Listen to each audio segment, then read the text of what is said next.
नमस्ते दोस्तों, स्वागत है आप सभी का हमारे इस वीडियो में। इस वीडियो में आप जानेंगे अगहन मास में रखे जाने वाले अन्नपूर्णा व्रत महोत्सव का शुभारंभ कब हो रहा है, इसका महत्व और माँ अन्नपूर्णा व्रत की कथा। माता अन्नपूर्णा के व्रत अगहन मास में 21 दिनों तक किए जाते हैं। इस माह के कृष्ण पक्ष की पंचमी से यह व्रत महोत्सव प्रारंभ होता है, जिनका समापन अगहन माह की पूर्णिमा को होता है। समापन अवसर पर हवन पूजन के साथ प्रसाद वितरण किया जाता है।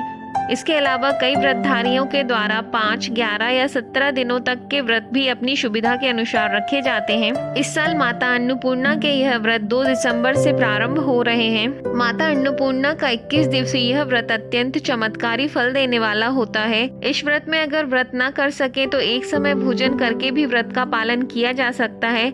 इस व्रत में सुबह घी का दीपक जलाकर माता अन्नपूर्णा की कथा पढ़ें और भोग लगाएं। अब सुनिए माँ अन्नपूर्णा की व्रत कथा। एक समय की बात है, काशी निवासी धनंजय की पत्नी का नाम सुलक्षणा था। उसे अन्य सब सुख प्राप्त थे, केवल निर्धनता ही उसके दुखों का कारण थी। यह दुख उसे हर समय सताता था। एक दिन सुलक्षणा पति से बोली, स्वामी आप कुछ उद्यम करो तो काम चले।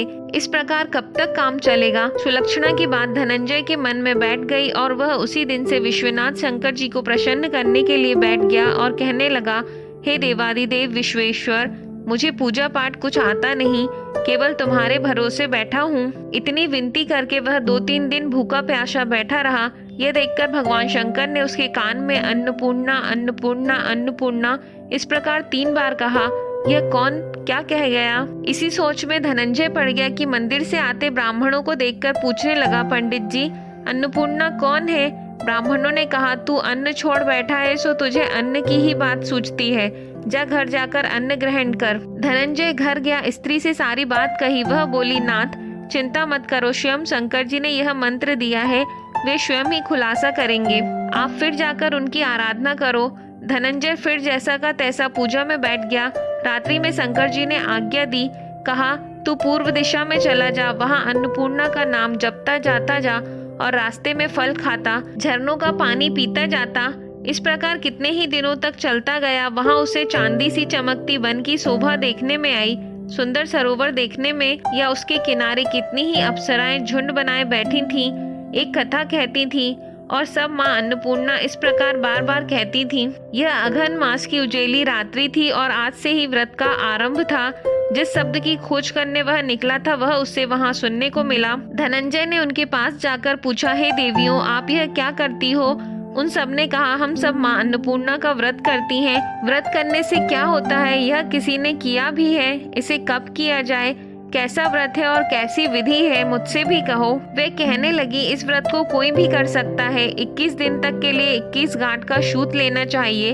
21 दिन यदि न बने तो 1 दिन उपवास करें। यह भी ना बने तो केवल कथा सुनकर प्रसाद लें। निराहार रहकर कथा कहें। कथा सुनने वाला कोई ना मिले तो पीपल के पत्तों को रख, सुपारी या धृत कुमारी वृक्ष को सामने कर, दीपक को साक्षी कर, सूर्य, गाय, तुलसी या महादेव को बिना कथा सुनाए मुख में दाना न डालें। यदि भूल से कुछ पड़ जाए तो 1 दिवस फिर उपवास करें। व्रत के दिन क्रोध न करें और झूठ न बोलें। धनंजय बोला, इस व्रत को करने से क्या होगा? वे कहने लगी, इसके करने से अंधों को नेत्र मिले, लूलों को हाथ मिले, निर्धन के घर धन आए, बांझ को संतान मिले, मूर्ख को विद्या आए।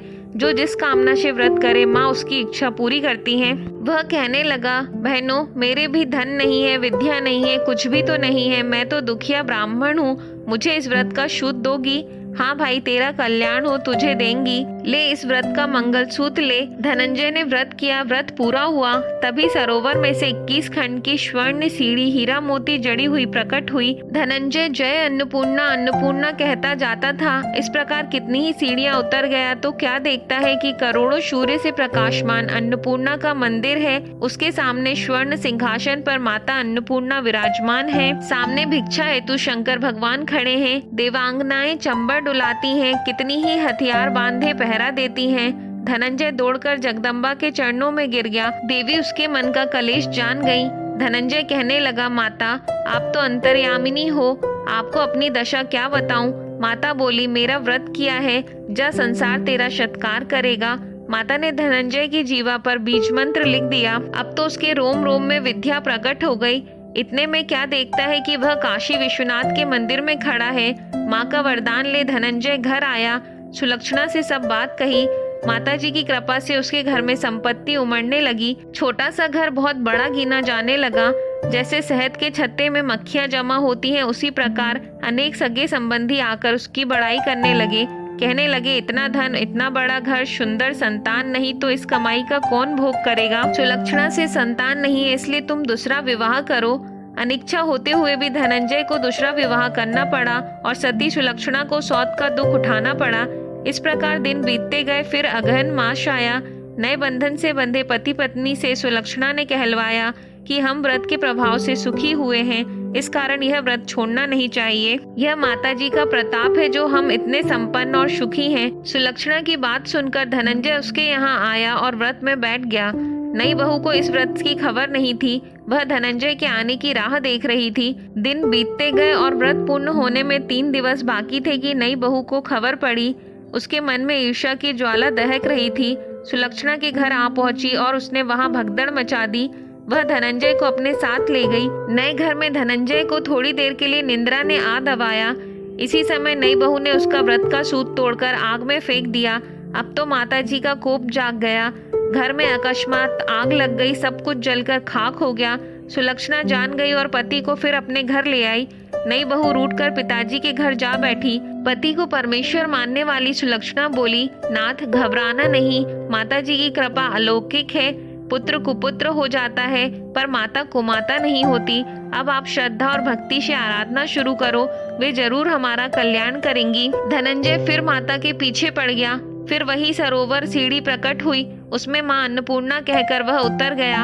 वहां जा माता जी के चरणों में रुदन करने लगा। माता प्रसन्न हो बोली, यह मेरी स्वर्ण की मूर्ति ले, उसकी पूजा करना, तू फिर सुखी हो जाएगा। जा, तुझे मेरा आशीर्वाद है। तेरी स्त्री सुलक्षणा ने श्रद्धा से मेरा व्रत किया है, उसे मैंने पुत्र दिया है। धनंजय ने आंखें खोली तो खुद को काशी विश्वनाथ के मंदिर में खड़ा पाया। वहां से फिर उसी प्रकार घर को आया। इधर सुलक्षणा के दिन चढ़े और महीना पूरे होते ही पुत्र का जन्म हुआ। गांव में आश्चर्य की लहर दौड़ गई। इस प्रकार उसी गांव के निसंतान सेठ के पुत्र होने पर उसने माता अन्नपूर्णा का मंदिर बनवा दिया।